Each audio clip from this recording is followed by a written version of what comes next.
The story begins not with the sound of gunfire, but with silence, the kind that falls over a nation when freedom is stolen. France, 1940. The once proud republic has fallen under the weight of German occupation. The tricolor no longer flies freely. The streets of Paris echo with the boots of Nazi patrols, curfews, ration lines, fear whispered from window to window. Amid this new world of silence and suspicion, a young woman from New Zealand, Nancy Wake, walks through the streets of Marseille with calm defiance in her step. She doesn't look like a spy. She looks like a woman out for morning coffee. Stylish hat, confident smile, red lipstick that stands out against the gray of war. But beneath that calm exterior lies one of the most dangerous operatives in all of Europe. Nancy had come to France long before the war, working as a journalist in the 1930s. She had seen the rise of fascism with her own eyes, in Vienna, in Berlin, and she never forgot the sight of Jewish men being beaten by stormtroopers while others turned away. That image would haunt her for years. When the war began, she could have fled, but instead she stayed and fought. At first, her role was small, carrying messages, smuggling food, helping Allied soldiers escape through the mountains into Spain. But as the Gestapo tightened its grip, Nancy's work grew bolder. She became part of the resistance network in southern France, led by Henri Fiocca, a wealthy businessman, and the man she would later marry. By day, she was a socialite, attending German gatherings, charming officers, collecting information through small talk and sharp intuition. By night, she helped move fugitives through safe houses and mountain trails, always one step ahead of the patrols. The Gestapo began to notice. They didn't know her name yet, but they gave her a code name, the White Mouse, because she always slipped through them. The night she landed back in France was bitterly cold. The moonlight glinted off her parachute as it billowed over a field near Montluçon. The drop was rough. She hit the ground hard, tore off her harness, and buried the silk under a hedge before the Germans could spot it. In the distance, faint barking echoed through the mist. She crouched low, her pistol drawn, every sense sharpened. But the fields stayed quiet. Nancy Wake was back in enemy territory, and she had no intention of leaving until France was free. She linked up with the Maquis, the French rural resistance fighters hiding in the mountains. At first, they were skeptical. A woman, a foreigner, claiming to be sent from London? They didn't trust easily. Too many had died because of betrayal. Nancy looked their leader in the eye and said calmly, "If you think I came here to play nurse, you're wrong. I came here to kill Nazis." That was all it took. Within weeks, she proved herself in the field. When the Maquis ran out of ammunition, she cycled over 500 kilometers through enemy territory, dodging checkpoints, sleeping in barns, and bribing guards, to deliver a radio message to London. She returned 3 days later with supply drops secured. Her comrades began to call her Madame André, her resistance code name. Soon, Nancy was commanding hundreds of fighters across central France. They ambushed convoys, derailed trains, and sabotaged bridges. She organized drops of explosives and weapons, coordinated with Allied aircraft, and led full-scale attacks on German garrisons. The men followed her without hesitation. She was ruthless when she had to be, fearless when others froze. When one of her officers hesitated during an ambush, Nancy grabbed his Sten gun, ran into open fire, and yelled, "You want to live forever? Follow me." They did, and won the skirmish. By mid-1944, she was commanding a force of over 7,000 resistance fighters in the Auvergne region, one of the largest underground armies in occupied France. She set up supply depots, field hospitals, and command posts hidden in forests. At night, she broadcast coded messages to London under the call sign, Hélène. Her network became a vital link between the French resistance and Allied headquarters. When D-Day came in June 1944, her group was ready. As the invasion unfolded, the Germans rushed reinforcements from the south to Normandy. Nancy and her Maquis units ambushed convoys, blew up bridges, and cut rail lines. One night, after a raid near Montluçon, her team was pinned down by machine gun fire. They were outnumbered and low on ammunition. Nancy crawled to the flank, pulled a grenade from her belt, and hurled it into the enemy position. The explosion broke their defense. The Maquis counterattacked, and the Germans fled into the night. Afterward, one of her fighters told her, "Madame, you fight like 10 men." She smiled. 10 men. I fight like the women you should be afraid of." Her most daring operation came days later. A local trader had betrayed one of their safe houses. German patrols were on the move. Nancy's men wanted to retreat. She refused. Instead, she set an ambush in the forest. As the first convoy rolled in, she signaled with a flash from her mirror. Grenades burst, rifles cracked, and chaos tore through the trees. When the battle ended, 40 German soldiers lay dead. Her unit lost none. The next morning, she sent a message to London. Operation successful. All targets neutralized. Still standing. But even heroes carry pain they never show. Every night, she thought of Henri Fiocca, her husband in Marseille. He had stayed behind when she fled France. When the Gestapo couldn't catch her, they took him. Nancy never saw him again. It was years later, after the war, that she learned the truth. Henri had been tortured and executed for refusing to betray her. She never forgave herself for leaving him behind. But she never stopped fighting in his name. By August 1944, Allied forces were advancing from Normandy. The resistance rose in open rebellion. Nancy and her men attacked German positions relentlessly, clearing towns ahead of the Allied advance. Villagers lined the roads cheering as Maquis fighters rolled through. Rifles raised, trucks packed with captured weapons, the tricolor flag flying again after 4 long years. Nancy rode at the front of the convoy, wind in her hair, eyes on the horizon. The war wasn't over yet, but for the first time, victory felt close enough to touch. By July 1944, France was trembling with anticipation. The winds of liberation were sweeping north from Normandy, and every whisper from a radio, every coded message in a cafe, spoke of hope. But hope was a dangerous thing in occupied France.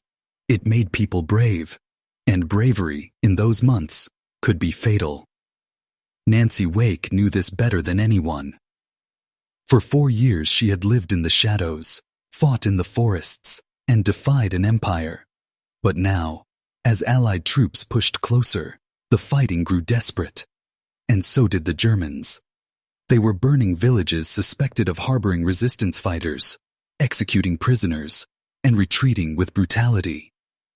To Nancy, there was only one way to answer: hit them harder. Her Maquis group, 7,000 strong, was now a small army.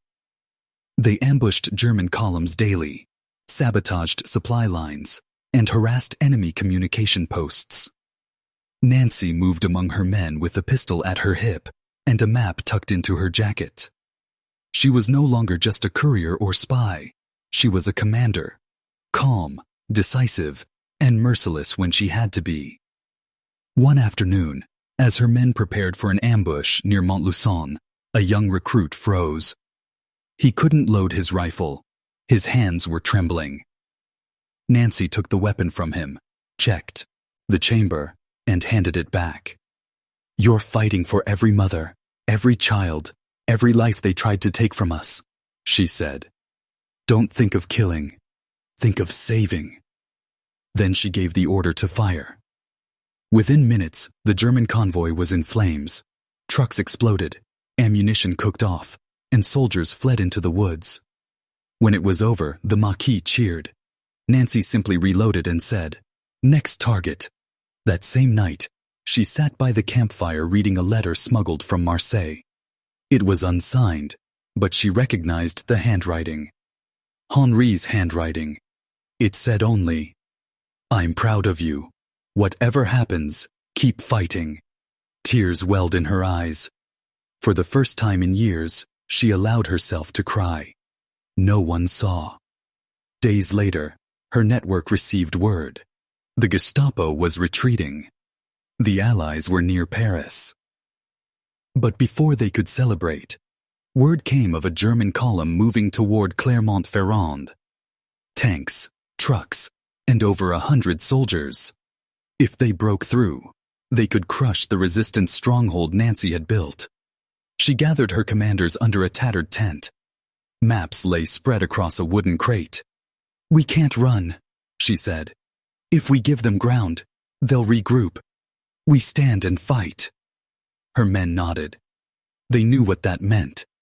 A full-scale battle. The next morning, mist hung heavy over the forest. Nancy moved silently through the trenches, checking her men. The first explosion shattered the quiet. German tanks rolled down the road, and the Maquis opened fire. Grenades burst, mortars screamed, and bullets tore through the trees. The fight raged for hours. Nancy sprinted between positions, shouting orders, hauling ammunition, dragging the wounded to cover. At one point, when the radio operator was killed, she grabbed the set herself and called for Allied aircraft. "This is Helene. We need support. Coordinates 46.13 north, 2.60 east. The Germans are breaking through." Minutes later, the sky thundered with the arrival of Allied fighter planes. The Germans scattered under rocket fire. By sunset, the road was littered with burning vehicles. The Maquis had won. That night, the villagers came out from hiding. Women carried bread and wine. Children waved tricolor flags made from torn bedsheets. They surrounded Nancy, cheering, tears in their eyes. One old woman grasped her hand and whispered, "You are France." Nancy smiled faintly, but her heart was heavy. She had just learned from a captured officer what she had feared for months, that her husband, Henri Fiocca, had been executed by the Gestapo in Marseille. The officer had no details, only a record. Shot for aiding an enemy spy. Nancy turned away, eyes wet, jaw tight. For the rest of that night, she said nothing. At dawn, she wrote his name in her notebook, tore the page out, and buried it beneath a tree beside their camp. She whispered, "For you, Henri. Every shot I fire, every man I save, it's for you." Then she stood, holstered her pistol, and went back to her men. The next day, they took another town. By August, the Allies had crossed the Seine. Paris was liberated. Across France, people sang in the streets, waving flags that had been hidden for 4 long years. When Nancy's unit rolled into the nearest liberated city, crowds lined the roads, throwing flowers, crying, shouting, "Vive la France!" For a moment, the war felt over. But Nancy knew the price of freedom would haunt her forever. The guns finally fell silent in 1945. The streets of Paris were filled with laughter again, the cafes alive with music, the flags waving high. The war that had swallowed Europe was finally over. For most, it was the beginning of peace. For Nancy Wake, it was the beginning of remembering. He returned to Marseille, to the city where her fight had begun, and where it had taken everything from her. The harbor was alive again with ships and merchants, but for Nancy, every street corner was a ghost. She walked to the old apartment she once shared with Henri Fiocca. The building still stood, but the door was sealed, the windows dark. She stood there for a long time, her hand on the doorknob, before turning away. Inside her pocket, she carried a small photograph of him, worn, faded, the edges torn from years in her jacket. That night, she laid the photo on her desk and whispered, "We won, Henri. France is free. but you should have been here to see it." She poured a glass of wine, raised it to the empty room, and drank in silence. In the months that followed, Nancy was celebrated as a national hero. The newspapers called her La Souris Blanche, the White Mouse. France, Britain, and the United States awarded her their highest honors: the George Medal, the Medal of Freedom, and the Legion of Honor. Photographers crowded around her, flashes going off as she stood in her uniform, medals glinting on her chest. They wanted her to smile, and she did. But the light in her eyes was quieter now. When one reporter asked what had kept her going during the war, she replied simply, "Anger. I saw what they did to people. I couldn't sit by and watch." After the ceremonies, she tried to return to a normal life. She moved to London, then to Australia.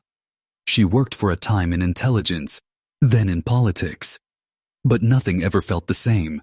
War changes a person, especially one who has seen death up close and lived to tell about it. She once told a friend, "It's not the fear that stays with you. It's the silence after." In 1949, she returned once more to France. The resistance networks had dissolved. The forests had grown quiet. The safe houses she once used were now homes again, filled with children who would never know the terror their parents endured.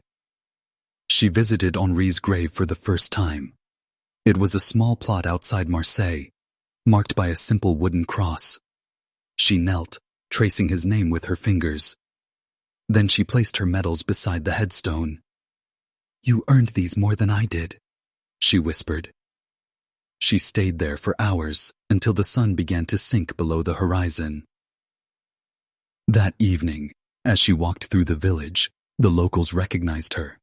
An old man approached, hat in hand, and said, "Madam Wake, we have not forgotten. We never will." For the first time in years, Nancy smiled. Not for the cameras, not for the medals, but for the people she had fought for. Yet, when asked later how she wanted to be remembered, she said, "I was just doing what had to be done. There were many braver than me. They're the ones you should remember." It was that humility that made her legend endure. In those post-war years, she carried herself with the same quiet defiance that had once fooled the Gestapo. She still wore red lipstick, still spoke with wit sharper than a blade, still refused to be underestimated. At diplomatic dinners and memorials, she would laugh, drink champagne, and tell war stories with disarming honesty. But when the conversation turned to Henri, her eyes would grow distant. In 1949, she was invited to a reunion of former resistance fighters in Lyon. Hundreds attended, men and women who had once fought under her command. When she entered the hall, a hush fell. Then someone began to toot. Oh, clap. Soon the entire room was on its feet, cheering. They raised their glasses and shouted, "Vive Madame André! Vive la Souris Blanche!" Nancy stood still for a moment, eyes glistening. Then she lifted her own glass and replied, "To those who didn't come home." The room fell silent again. The years passed, and the world began to move on. The war that had once defined a generation faded into black and white photographs, history books, and memorial plaques. But for Nancy Wake, it never truly ended. In the 1950s, she returned to Australia, the country where her journey had begun long before the war. She tried politics, running for parliament twice, but the world was not yet ready for a woman who spoke her mind as fearlessly as she did. When she campaigned, reporters focused more on her appearance than her achievements. She once told one of them sharply, "If they want a pretty face, they should hire a model. I'm here because I fought a war." Her words made headlines and enemies, but she never cared. In later years, she moved again, this time to London, taking a modest apartment not far from the Thames. She lived alone, kept to herself, and rarely spoke about the war unless asked. Her medals hung in a small case on the wall. The photograph of Henri still sat on her desk. And every morning, she would make tea, look out the window, and whisper to herself, "You did your part, girl. You did your part. Occasionally, journalists would track her down for interviews. They expected a quiet, fragile old woman. Instead, they found someone still fierce, sharp-witted, and full of life. When asked if she ever felt fear during the war, she laughed. Of course not. You can't afford fear.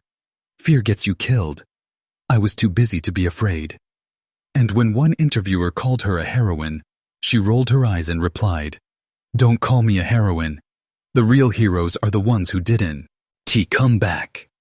In 1985, France invited her to Paris to receive one of its highest honors, Companion of the Order of the Legion of Honor. She stood on the steps of the Élysée Palace as the medal was pinned to her chest.